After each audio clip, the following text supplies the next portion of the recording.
सोचने की क्लैरिटी तभी आती है जब हम अपने सोचने के तरीकों को समझ पाएं। और उन तरीकों में सबसे डेंजरस होता है कॉग्निटिव बायस। कॉग्निटिव बायस का मतलब है वो साइकोलॉजिकल ट्रैप जिसमें हमारा दिमाग बिना रियलाइज किए गलत डायरेक्शन में सोचता है। ये बायसेस लॉजिकल नहीं होते, लेकिन वो इतने ऑटोमेटिक होते हैं कि हम समझ भी नहीं पाते कि हम गलत डिसीजन ले रहे हैं। आज हम एक्सप्लोर करेंगे 6 मोस्ट डेंजरस कॉग्निटिव बायसेस जो प्रॉब्लम सॉल्विंग और डिसीजन मेकिंग को क्वाइटली डिरेल करते हैं। और सबसे पहला बायस है कंफर्मेशन बायस। जब आप किसी चीज पे ऑलरेडी बिलीव करते हो तो आप सबकॉन्शियसली सिर्फ वही इंफॉर्मेशन ढूंढते हो जो आपके बिलीफ को सपोर्ट करे और बाकी को इग्नोर कर देते हो। एग्जाम्पल, अगर आप मानते हो कि AI जॉब्स ले लेगा तो आप सिर्फ वही आर्टिकल्स देखो जो AI के नेगेटिव्स हाईलाइट करते हैं, पॉजिटिव्स इग्नोर कर दोगे। इस बायस से बचने के लिए एक काम करो, जब भी किसी टॉपिक पे ओपिनियन हो उसका ऑपोजिट व्यू इंटेंशनली ढूंढो। दूसरा बायस है अवेलेबिलिटी ह्यूरिस्टिक।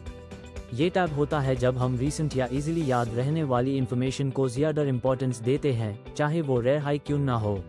एग्जाम्पल, अगर आपने कल एक न्यूज़ देखी कि किसी प्लेन क्रैश में डेथ हुई तो आप एयर ट्रैवल को अनसेफ मानने लगते हो, जबकि डेटा कहता है plane travel is one of the safest. ये बायस इमोशंस पे काम करता है, आईली डेटा के ऊपर इमोशंस ले लेते हैं डिसीजन का कंट्रोल। थर्ड बायस, एंकरिंग बायस। ये टैब होता है जब आप किसी एक नंबर, आइडिया या पहली इंफॉर्मेशन पे फिक्स हो जाते हो और फिर उसके बेसिस पे सब जज करते हो। फॉर इंस्टेंस, अगर किसी प्रोडक्ट का पहले प्राइस 2000 रुपीज था और अब 1000 रुपीज हो गया तो आपको लगता है कि ग्रेट डील है, even if original value 800 rupees थी। एंकरिंग आपको इरेशनल डिसीजंस लेने पर मजबूर करता है क्योंकि आप रियलिटी से नहीं, कंपैरिजन से सोच रहे होते हो। Fourth, survivorship bias. ये टैब होता है जब हम सिर्फ उन लोगों या एग्जाम्पल्स को देखते हैं जो सक्सेस के बाद बचे हैं और फेलियर्स को इग्नोर कर देते हैं। एग्जाम्पल, बिल गेट्स कॉलेज छोड़ के सक्सेसफुल बन गए, लेकिन हम उन हजारों लोगों को इग्नोर कर देते हैं जो ड्रॉप आउट हुए और फेल हुए। ये बायस अनरियलिस्टिक ऑप्टिमिज्म क्रिएट करता है और आपको रियल रिस्क इग्नोर करने पर फोर्स करता है। फिफ्थ बायस, डनिंग-क्रूगर इफेक्ट। ये एक फैसिनेटिंग बायस है जिसमें लो स्किल इंडिविजुअल्स अपने नॉलेज को ओवर एस्टिमेट करते हैं और हाई स्किल इंडिविजुअल्स अपने नॉलेज को अंडर एस्टिमेट करते हैं। आपने सुना होगा, थोड़ा ज्ञान खतरनाक होता है। यही डनिंग-क्रूगर इफेक्ट का एसेंस है।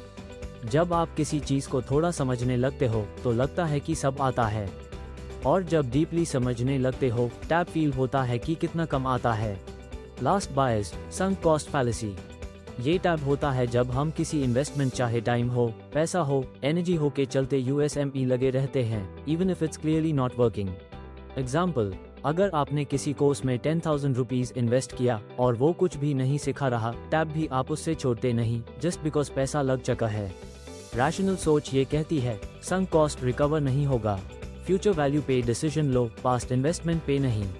Reflection prompt for today, in biases में से कौन सा आपके डिसीजन मेकिंग को सबसे ज्यादा इम्पैक्ट करता है? क्या आपने यूज कभी नोटिस किया था?